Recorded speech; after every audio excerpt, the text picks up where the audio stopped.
A key component of financial success is knowing the difference between needs and wants, and then being able to say no to the wants, much like practicing delayed gratification.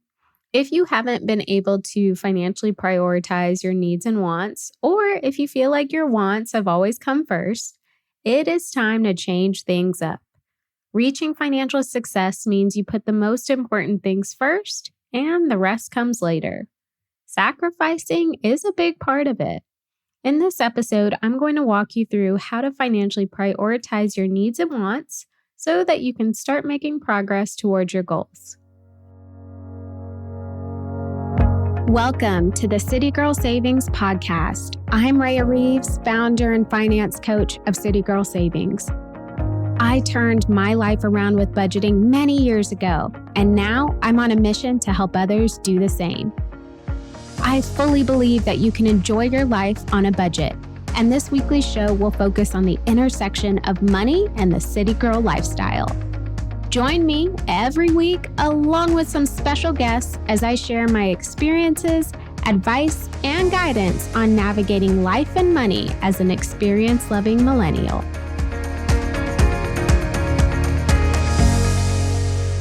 Before we get into today's episode, I want to answer a City Girl Solutions question that came in. I am struggling to take action. I don't know if I should focus on saving or paying off debt. Not focusing on either is giving me anxiety. Help! What should I do? I see this all the time, and it's a very valid struggle. My advice is to first focus on building up enough of a savings that if something were to come up, you would be okay. So whether that's $500, $1,000, $2,000, I think everybody's situation is going to be a little bit different.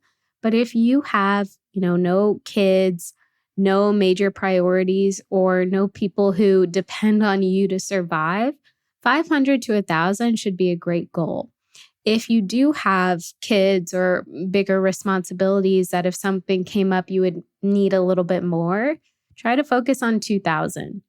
But once you have that number saved, so once you decide on the number and then actually save it, then all of your focus should go to paying off debt. And here's why this is important. If you focus on paying off debt first and something comes up, you are likely going to use debt to get you out of the pickle that comes up. And that's basically going to undo all of your progress. And we don't want that. So having a little bit of something saved can help you stay on track with your debt payoff efforts. Now moving on to how to financially prioritize your needs and wants. I think before we dive in, though, it's important to understand the difference between a need and a want. So let's make sure we are all on the same page of what these are. A need is anything that, if you didn't have it, would keep you from living or keep you from working to make money. That is considered a need. Now, a want is something that you can live without. You can wait to have it, or it won't help you get ahead. Your fifth pair of jeans, going to a nice restaurant to eat, getting your hair and nails done, things that are truly nice to have, but they are not critical to your livelihood, those are considered wants. Wants are fun. Wants are exciting. Wants can be costly. When you know the difference between needs and wants, you can actually start recognizing what will help you reach your goals and what won't.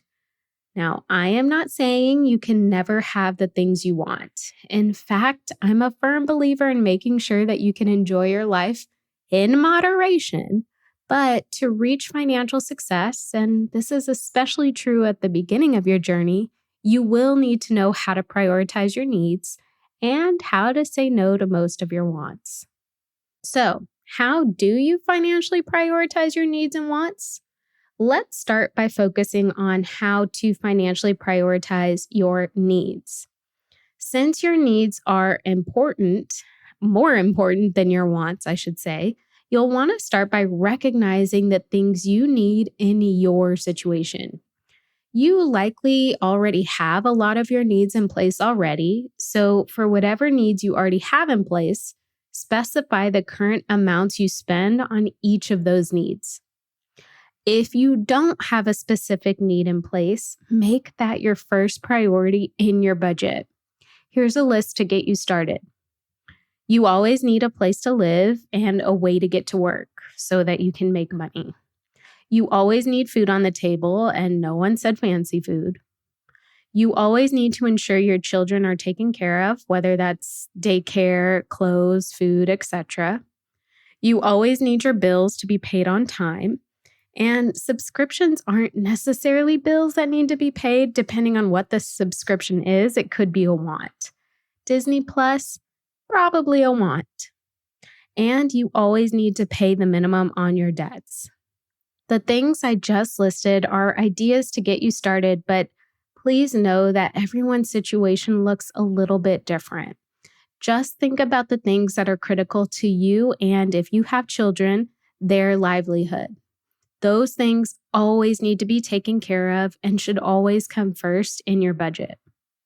Once you have all of your current and proposed needs listed, you'll want to understand how much you spend or need to spend on them.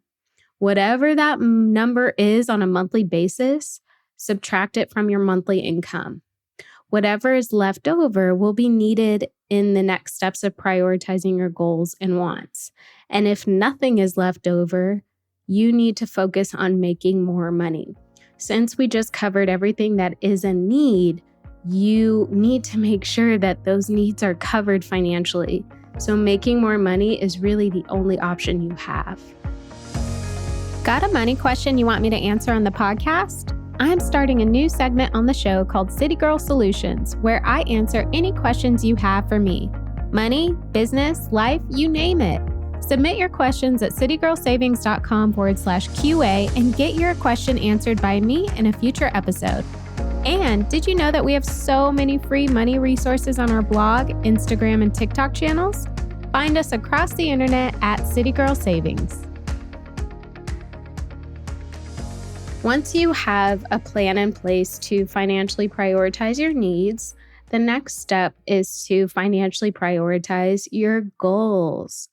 So now that we know how much you need for your needs every month, and hopefully you are making that with your income, you can determine what's left over for other things like goals and wants.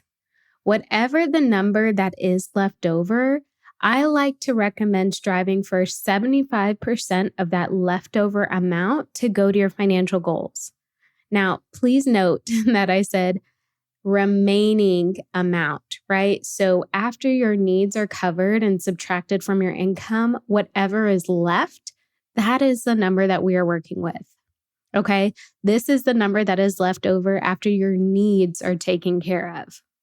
So for example, if you make $4,000 every month and your needs total $3,000 a month, then your remaining income would be $1,000. 75% of this, or $750, should go towards your financial goals.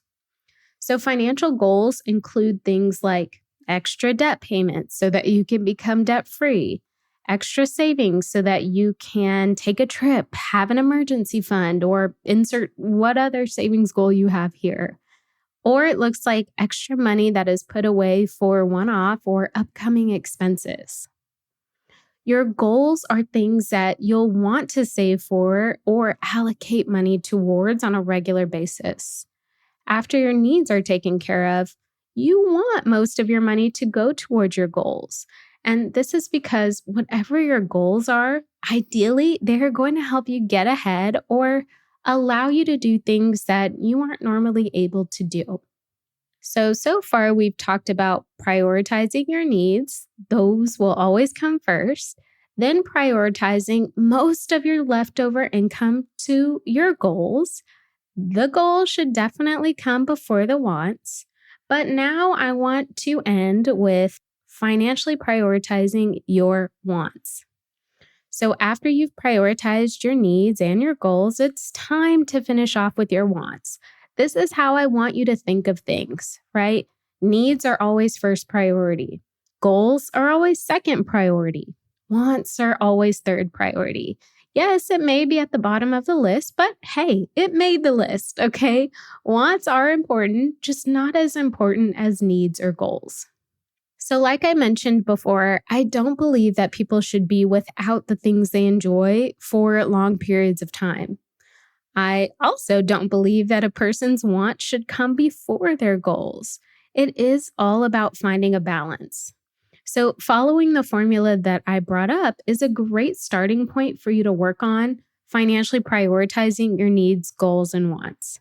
And if we are following the formula, then you'll know that the remaining 25% of your leftover income after needs and goals are covered should go to your wants. So going back to our example, if you make $4,000 a month, $3,000 a month goes to needs, you have $1,000 left over. 75% or $750 goes towards your goals, and 25% or $250 would be allocated to your wants. This ensures that you always have something going to the things you enjoy. It's just not too much going to those things. I want to end by saying this. Not everyone has the same income, and most people do not have large amounts of money that they can just freely allocate to their wants. That's okay. That is a temporary situation. Even if it's as little as $25 a month, giving yourself something, anything to indulge with is key. Remember, it is temporary. Until you master your money and reach the goals you need to, at least you'll be able to indulge yourself in a moderate amount, even if it's as little as $25 a month. Follow this formula after your needs are covered. 75% of the leftover amount goes to goals, and ideally your goals will help you get ahead or live in a way you haven't before, and 25% goes to your wants. This will help you ensure that you always have something going towards the things you love.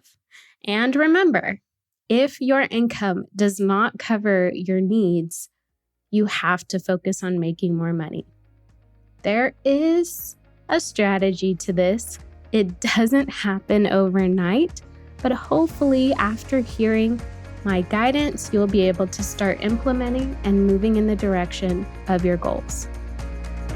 Thank you so much for tuning in to City Girl Savings today. I hope you feel empowered and inspired to master your money as you make your way to your dream life. Make sure you subscribe so you're the first to know when a new episode comes out. I truly value your thoughts and feedback, so please leave a review and let me know how this podcast has impacted you. Can't wait to chat soon and make it a great day.